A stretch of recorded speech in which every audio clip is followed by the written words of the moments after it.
Hello दोस्तों, कैसे हो आप। उम्मीद करता हूँ काफी अच्छे होंगे और स्वागत करता हूँ मैं आपका अपने चैनल पर। तो दोस्तों, इस वीडियो के माध्यम से आज हम बात करने वाले हैं Sanjay Gandhi post graduate institute of medical science की तरफ से जो नोटिफिकेशन जारी किया गया है कुछ पोस्ट के लिए। तो कुछ पोस्ट उसमें से मैंने जिसमें सबसे ज्यादा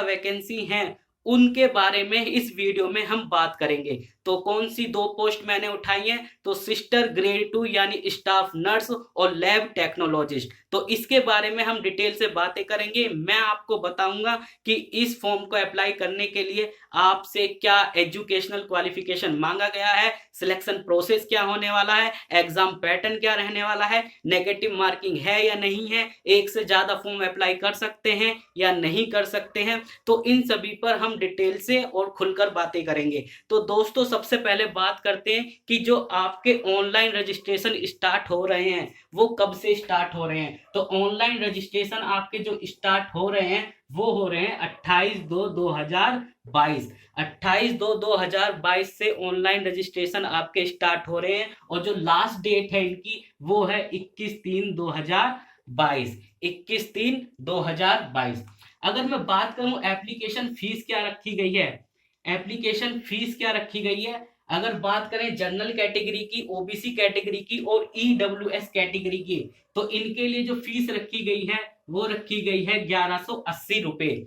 बात करते हैं एससी कैटेगरी और एसटी कैटेगरी के लिए क्या फीस है, तो इनके लिए जो फीस रखी गई है वो है 708 रुपए। तो ये जीएसटी लगाकर फीस आपको बताई गई है, ये बात आपको ध्यान रखनी है। इसके बाद अगर हम बात करते हैं कि एज लिमिट क्या रखी गई है, तो एज लिमिट आपकी जो मिनिमम है, मिनिमम एज लिमिट आपकी 18 साल होनी चाहिए और जो मैक्सिमम एज लिमिट हो सकती है आपकी वो 40 साल हो सकती है। उसके बाद बात करते हैं टोटल पोस्ट की।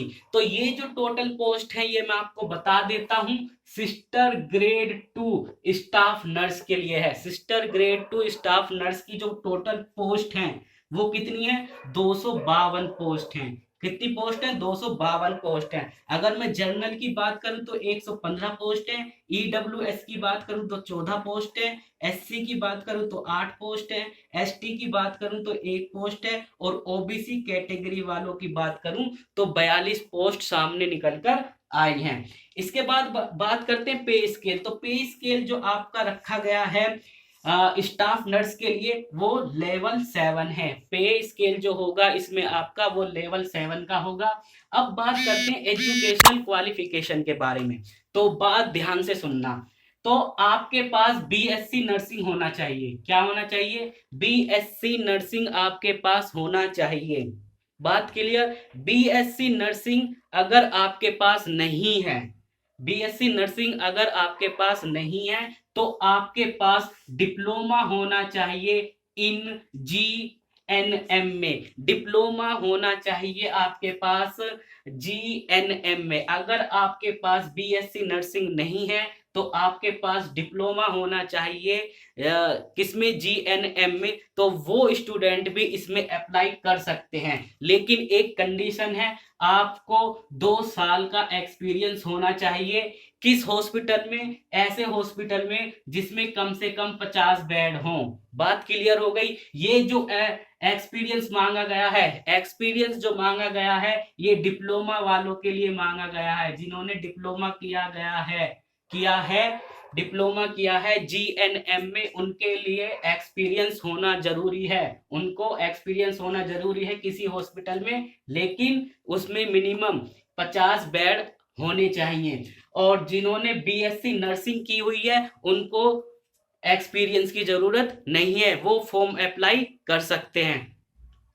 अगर कुछ भी डाउट हो, अभी भी अगर आपके समझ में नहीं आया है तो आप कमेंट बॉक्स में कमेंट कर सकते हैं, मैं आपके सभी कमेंट का रिप्लाई जरूर दूंगा। अब बात करते हैं कि सिलेक्शन प्रोसेस क्या होने वाला है। सिलेक्शन प्रोसेस की अगर मैं बात करूं, ये सभी पोस्ट के लिए कॉमन है। सिलेक्शन प्रोसेस सभी पोस्ट के लिए कॉमन है। बात क्लियर हो गई। तो इसमें आपका सीआरटी टेस्ट होगा यानी कॉमन टेस्ट होगा, उसके बाद आपका स्किल टेस्ट होगा। बात क्लियर। आपका सीआरटी टेस्ट यानी कॉमन टेस्ट होने वाला है और स्किल टेस्ट होगा, सभी पोस्ट के लिए ये है। बात क्लियर हो गई। एग्जाम पैटर्न की अगर मैं बात करूं तो ये स्टाफ नर्स के लिए कह दो, या लैब टेक्नोलॉजिस्ट के लिए कह दो, या 2-4 पोस्ट और हैं उनके लिए कह दो, सभी के लिए सेम रखा गया है। मैं बार बार बात को दोहरा रहा हूं ताकि आप कंफ्यूज ना हो। तो बात करते हैं एग्जाम पैटर्न की। तो जनरल इंग्लिश आपसे पूछी जाएगी 10 मार्क्स की आपसे जनरल इंग्लिश पूछी जाएगी, जीके पूछी जाएगी 10 की, और रीजनिंग आपसे पूछी जाएगी, और मैथ भी आपसे पूछी जाएगी 10-10 नंबर की। बात क्लियर हुई? यानी 4 section general English, GK, reasoning और मैथ आपसे 10-10 नंबर की पूछे जाएंगे। अब बात करते हैं 60 नंबर का जो क्वेश्चन, 60 मार्क्स के जो क्वेश्चन या 60 नंबर का जो पूछा जाएगा आपसे, वो रिलेटेड पोस्ट से होगा। बात क्लियर हो गई? रिलेटेड पोस्ट से आपके 60 क्वेश्चन पूछे जाएंगे या 60 मार्क्स के क्वेश्चन आपसे पूछे जाएंगे। तो आपके 100 मार्क्स होंगे। बात क्लियर हो गई? और जो आपको टाइम दिया जाएगा वो दिया जाएगा 120 मिनट, यानी आपको पूरे 2 घंटे दिए जाएंगे क्वेश्चन पेपर को सॉल्व करने के लिए। तो ये बात क्लियर हो गई आपको? अगर ये बात क्लियर हो गई है तो हम आगे चलते हैं। तो मैं आपको एक बार और बता देता हूं, ठीक है? मैंने 2 पोस्ट ली है, सिस्टर ग्रेड 2 यानी स्टाफ नर्स और लैब टेक्नोलॉजिस्ट। सिलेक्शन क्या कहते हैं, एग्जाम पैटर्न, सिलेक्शन प्रोसेस, ये सभी पोस्ट के लिए सेम रखा गया है। बात क्लियर होगी? अब हम बात करते हैं लैब टेक्नोलॉजिस्ट के लिए। जो वैकेंसी है, टोटल जो पोस्ट है वो है 137। टोटल पोस्ट जो है 137 है। अब मैं बात कर रहा हूं लैब टेक्नोलॉजिस्ट की, ध्यान रखना। इसमें जो जनरल कैटेगरी की है पोस्ट यानी वैकेंसी जो है वो 55 है। ईडब्ल्यूएस के लिए अगर मैं बात करूं तो 14 है। ओबीसी के लिए बात करूं तो 37 है। एससी के लिए बात करते हैं तो 29, और एसटी के लिए 2 पोस्ट निकलकर सामने आई हैं। बात क्लियर? और इसके लिए जो पे स्केल होगा, पे स्केल लैब टेक्नोलॉजिस्ट के लिए जो होगा वो लेवल 6 का होगा। बात करते हैं कि एजुकेशनल क्वालिफिकेशन क्या रखा गया है, किसका? लैब टेक्नोलॉजिस्ट का। बात क्लियर? तो इसमें आपके पास डिग्री होनी चाहिए। क्या? इसमें आपके पास डिग्री होनी चाहिए मेडिकल लेबोरेटरी टेक्नोलॉजी में। बात क्लियर हो गई? और एक्सपीरियंस भी होना चाहिए किस हॉस्पिटल में, जिसमें कम से कम 100 बेड हो। बात क्लियर हो गई? अब आगे चलते हैं। अब कुछ मेन इंपोर्टेंट की बात करते हैं, ठीक है? इसमें जो मैंने आपको बताया है पोस्ट कितनी है और आपके क्वालिफिकेशन, एजुकेशनल क्वालिफिकेशन, तो ये लैब टेक्नोलॉजिस्ट के लिए है। और आपका सिलेक्शन प्रोसेस ऐसे ही रहेगा, एग्जाम पैटर्न ऐसे रहेगा, ऑनलाइन रजिस्ट्रेशन भी उसी समय से होंगे। तो ये बात आपको ध्यान रखनी है। एप्लीकेशन फीस भी सेम रहने वाली है। तो अब बात करते हैं जो आपका सीआरटी टेस्ट होने वाला है। सीआरटी टेस्ट जो होने वाला है उसमें मिनिमम क्वालिफिकेशन जो मार्क्स रखे गए हैं वो रखे गए हैं जनरल कैटेगरी वालों के लिए, ईडब्ल्यूएस कैटेगरी वालों के लिए और ओबीसी कैटेगरी वालों के लिए 50%, मिनिमम 50% मार्क्स होने जरूरी हैं। अगर बात करें एससी और एसटी कैटेगरी के लिए तो इनके लिए 45% मार्क्स होना जरूरी है क्वालिफाई करने के लिए।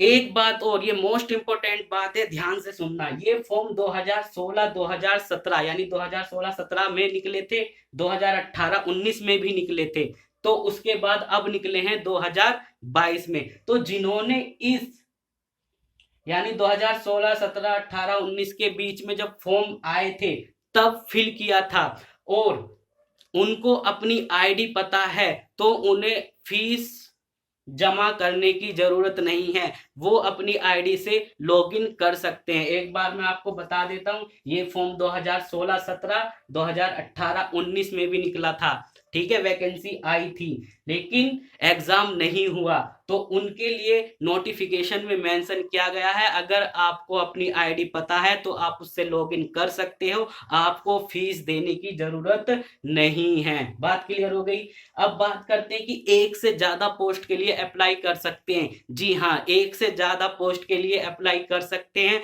लेकिन कंडीशन रखी गई है, आपको फीस देनी होगी। जितनी भी पोस्ट के लिए आप अप्लाई करोगे आपको फीस देनी होगी। बात क्लियर हो गई?